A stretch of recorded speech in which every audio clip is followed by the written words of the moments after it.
You're watching the Stories That Scare channel. There is no turning back now. The Student. By the time August rolled around, we'd gone through so many staffing reductions that security at my store had basically become me, one other employee, and the hope that everybody behaved themselves. My name is Dennis, and I'm the store manager of a big box retailer. I'm not naming names. You know the kind of place. Huge building, huge parking lot, groceries on one side, general merchandise on the other, and somehow there's always one shopping cart sitting half a mile away like it decided to start a new life. August was our back-to-school season. If you've ever worked retail during back-to-school, you understand. Notebooks, backpacks, pencils, parents walking around with supply lists like they're trying to complete a scavenger hunt designed by somebody who hates them. And at 10:53 at night, somebody will inevitably ask, "Do you have the red plastic folder with pockets but no prongs?" We closed at 11. During the day, our parking lot was chaos. By 11:30, completely different world. Rows and rows of empty parking spaces beneath tall white lights, abandoned carts, plastic bags blowing across the asphalt. The occasional employee walking toward their car. We'd been having some security issues, so I requested additional coverage. The answer was basically, no additional headcount. But apparently there was money available to rent a mobile surveillance tower.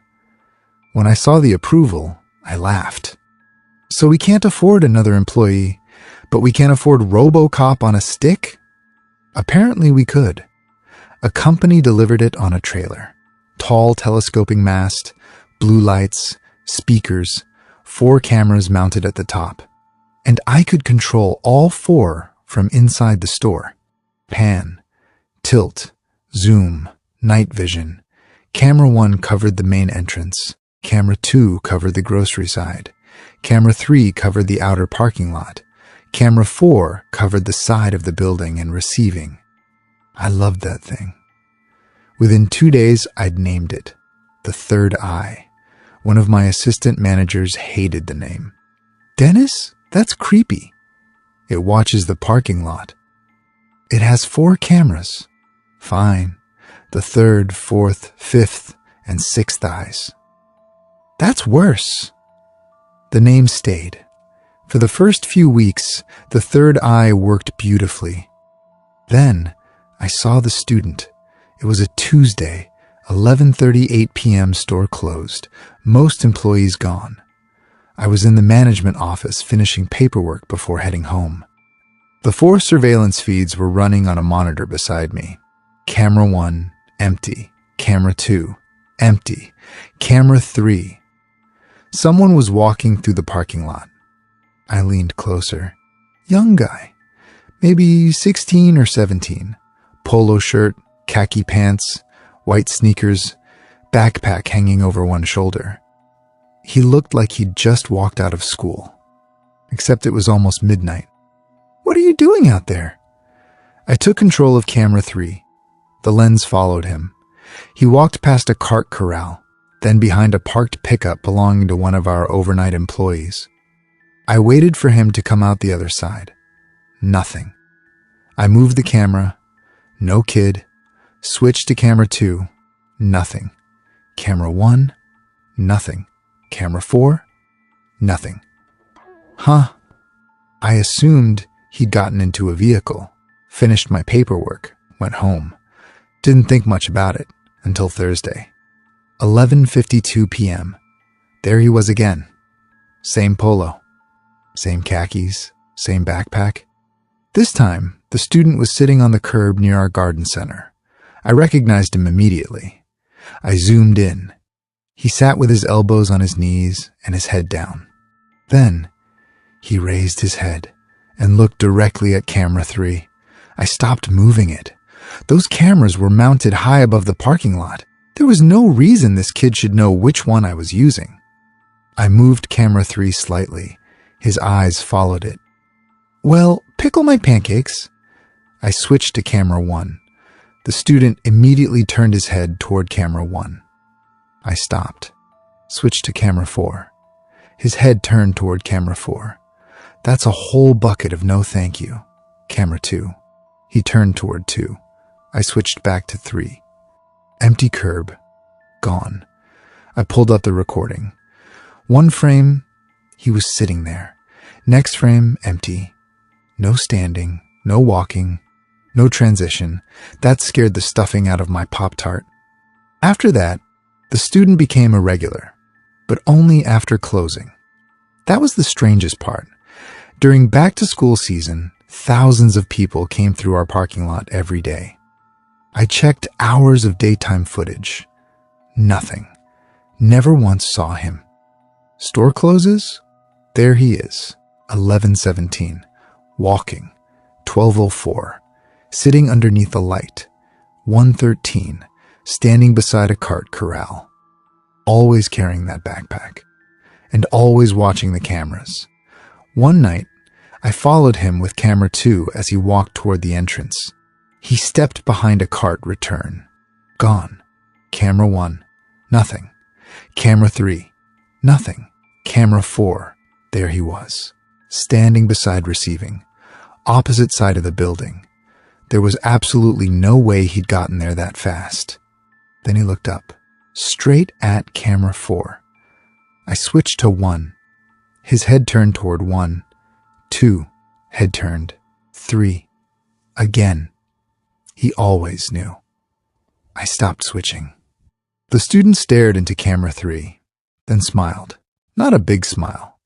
Just enough. Then disappeared. I leaned back in my chair. My common sense has officially requested PTO. The next morning, I called my district manager, Gary. Gary was the kind of district manager who could enter your store, look at an end cap from 60 feet away, and somehow know one shelf label was crooked. Very professional, very calm, very corporate. I explained everything, the student, the disappearing, the cameras. I expected Gary to recommend sleep. Instead, silence. Then, Dennis, do you still have the recordings? Yeah. Send them to me. I did. 20 minutes later, he called back. Don't delete anything. Why? I'd like to review this situation in person. Gary, are you traveling here because I saw a ghost? Dennis, let's not prematurely classify the customer. I pulled the phone away from my ear, looked at it, put it back. The customer? At this point, he's an unidentified after-hours visitor. Gary, he disappears. That's certainly an unusual customer behavior. He disappeared between video frames, which warrants additional investigation. That's a ghost. Dennis, labels create bias. That's when I discovered something I'd never known about my district manager. Gary was an amateur ghost hunter. He arrived Friday afternoon with 3 large equipment cases. I met him outside. What is all that? Equipment. 4? Tonight. He opened his SUV. There was more. EMF meters, audio recorders, infrared equipment, temperature sensors, devices that looked like they'd been stolen from the world's least successful spaceship. I stared at him. Gary. Yes? You're a district manager. People have hobbies, Dennis. You hunt ghosts? I investigate unexplained environmental phenomena.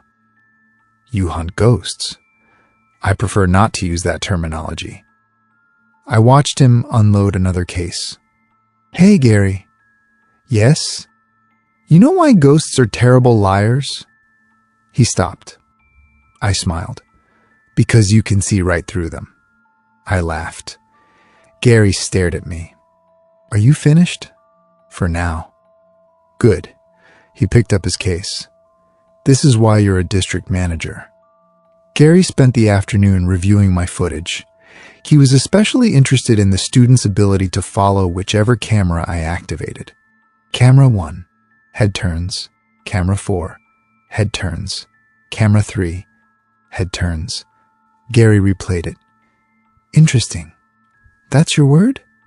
Yes. My word was terrifying. That's emotionally loaded. Gary, he knows which camera I'm watching. We may be observing reactive engagement. He's a ghost. Dennis. Fine. Our transparent customer has excellent camera awareness. At 10:45, Gary started setting up. Not inside, outside, right beside the third eye. By 11:35, I was inside the management office watching the feeds while Gary sat at a folding table underneath the tower's flashing blue lights. From camera 3, it looked like somebody had opened a paranormal Radio Shack in my parking lot. I radioed him. You comfortable? Very. Need coffee? No. Holy water? Dennis. Just reviewing available resources. 12:16 a.m. Gary's equipment reacted. An EMF meter lit up, then camera 2 detected movement. I switched. There he was, the student. Same backpack, same clothes, standing underneath a parking lot light. Gary! I see him. Gary stood. I'm going to attempt contact. With the ghost? With the non-traditional customer. You cannot possibly be serious. Gary picked up his recorder. I am. He walked toward him. My name is Gary. Nothing. I'd like to communicate with you. The student remained still. Gary's recorder crackled. Then, yes. I stood. Oh, sweet mother of meatloaf. Gary raised one hand toward the camera. Dennis, remain calm. You just talked to him. We've established engagement. You talked to a ghost. Paranormal customer engagement. You have turned ghost hunting into a district visit. Gary raised the recorder. What is your name?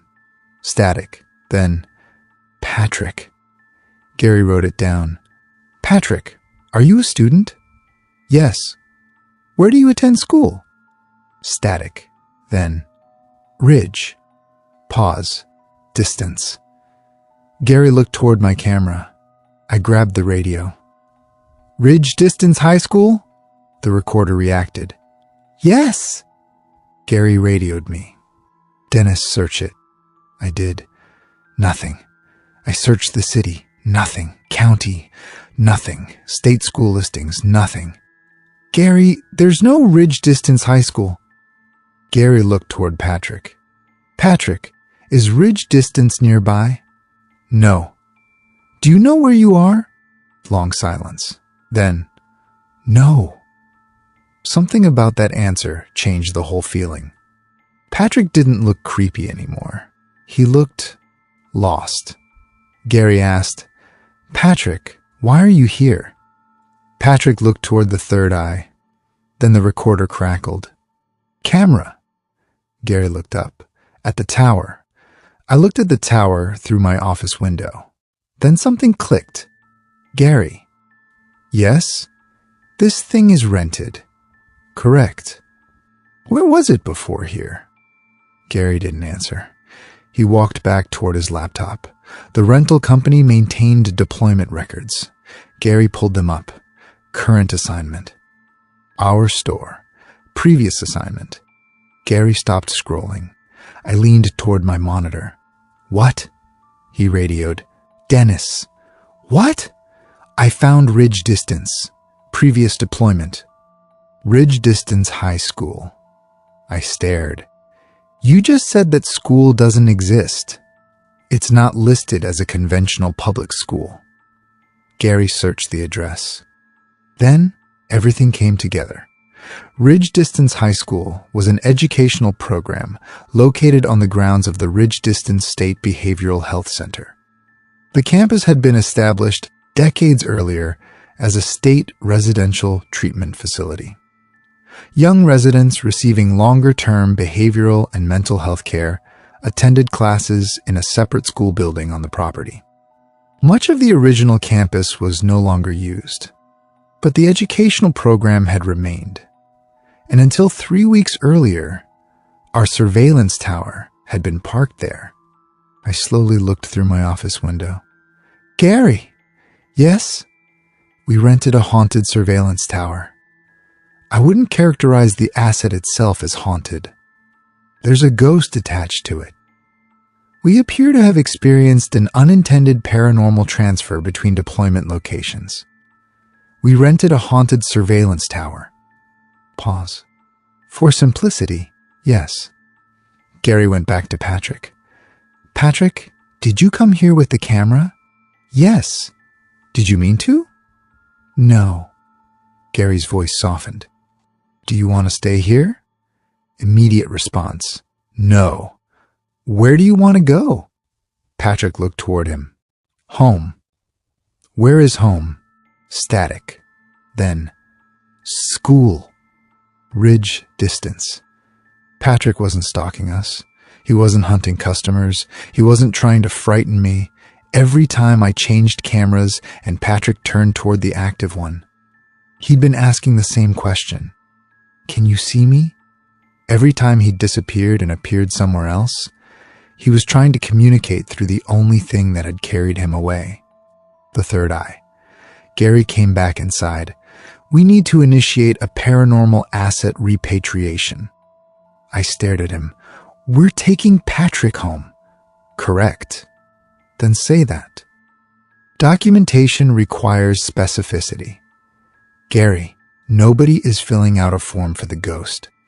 Getting a rental surveillance tower moved at 1 a.m. was surprisingly difficult. We eventually got approval for an emergency relocation.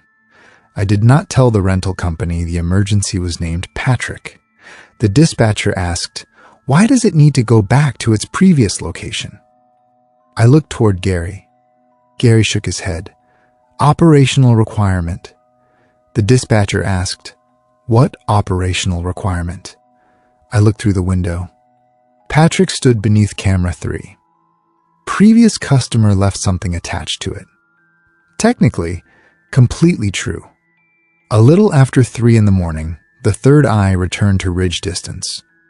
Gary and I followed. The campus sat well outside town. Old brick buildings, covered walkways, huge trees. A faded basketball court behind the former school building. Some newer facilities were still maintained elsewhere on the grounds, but this section felt forgotten. The tower was positioned near the old school. Same location as its previous deployment. We waited. Nothing. Gary set up his equipment. Patrick, we've returned you to your originating location. I looked at him. You mean home? Correct. You make everything sound like a defective toaster return. Then camera 3 moved. Nobody touched it. The lens rotated toward the old school. Patrick appeared, backpack over his shoulder. He stood beside the tower. Then a girl appeared near the school entrance. Another student beside her.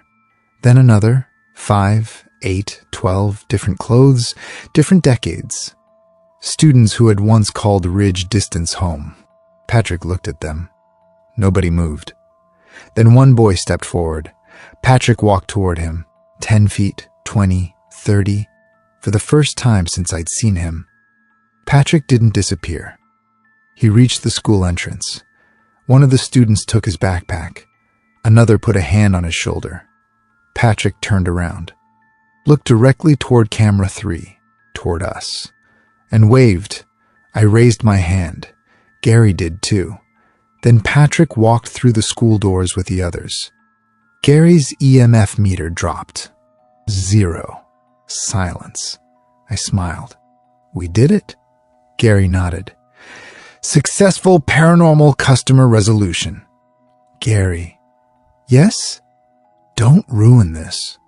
3 weeks later, back to school was winding down. No Patrick. No strange camera movement. The third eye worked exactly as advertised. I was actually starting to like it again. Then one Monday morning, a delivery truck pulled behind the store. One of my employees called.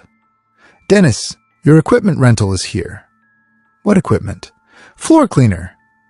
I walked to receiving. Sitting on the truck was one of those new autonomous commercial floor cleaning robots.